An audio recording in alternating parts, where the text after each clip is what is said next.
All right, let's get right into it. When we talk about Galamsey, that's illegal mining in Ghana, we usually hear about the environmental damage or the economic side of things. But today, we're going a lot deeper. We're going to dig into the hidden moral architecture that's actually holding this whole crisis up. I mean, the physical damage is it's undeniable. It's devastating. You've seen the pictures. Rivers that were once full of life are now just mud. Ancient forests are gone. Cocoa farms that people depend on are completely wiped out. This isn't some far-off problem. You can see it. You can feel it. It's a catastrophe happening right now. And that brings us to the real puzzle here. If everybody can see how bad this is, if the destruction is so incredibly clear, why can't we stop it? The answer, it turns out, isn't just about passing more laws or having more police. It's about something much, much deeper. See, underneath all the machinery and the poisoned water, there's this invisible foundation, a structure made of ethical questions, justifications, and failures that keeps the whole problem standing.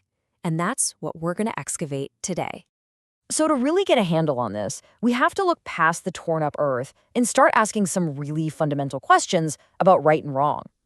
And here's one of the toughest ones right off the bat. The argument you always hear is people are doing this to survive, to feed their kids. Okay, but does that personal need give someone a moral blank check to cause massive long-term harm to millions of other people? To try and make sense of this, we're going to use 4 classic ethical frameworks. Think of them like different pairs of glasses, each one letting us see the problem from a totally new angle. First up, we've got utilitarianism.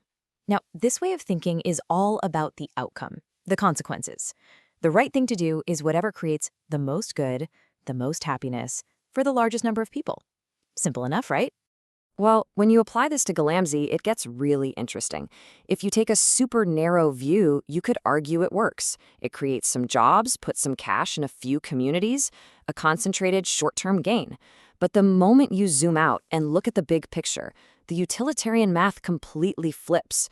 The long-term suffering, polluted water, mercury poisoning, lost farmland, it affects millions of people for generations. The harm just massively outweighs the good. Okay, let's switch glasses. Our next lens is deontology. This one doesn't care about the consequences. It's all about rules and duties. It says some actions are just plain wrong, in and of themselves, period. From this perspective, knowingly poisoning a river that an entire community depends on, that's a violation of a fundamental moral duty. The duty not to harm other people. It doesn't matter if it creates a job for someone, the act itself is wrong. And what this framework shows us is a massive failure of duty at pretty much every single level. Our third lens, virtue ethics, shifts the focus yet again. It's not about the action or the outcome. It asks a much more personal question for individuals and for the whole country. What kind of people are we becoming? What character are we building here? I mean, just think about it. Is this crisis fostering virtues like courage and prudence and a sense of justice?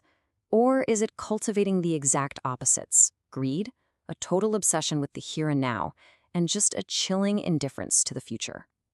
This lens suggests the crisis isn't just damaging the land, it's eroding the nation's moral character. And finally, our fourth lens, social contract theory.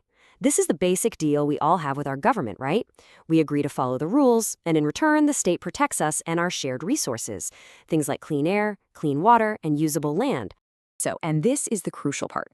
When the state can't or won't stop this level of destruction, it's breaking that contract. It's a breach of trust.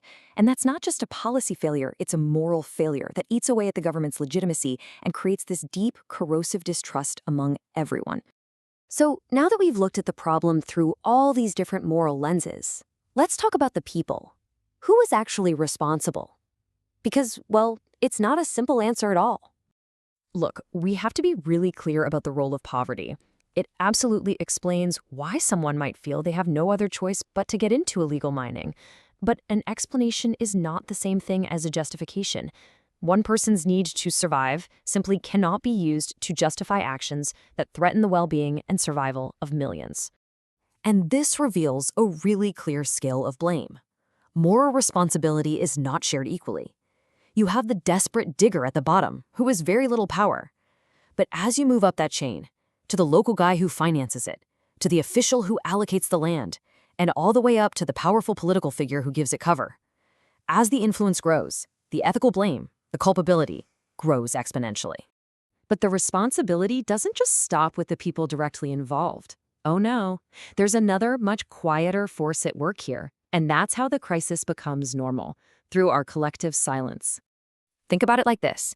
The very first time you see a beautiful river turned into a toxic, muddy mess, your reaction is pure shock. You can't believe it. It feels fundamentally wrong.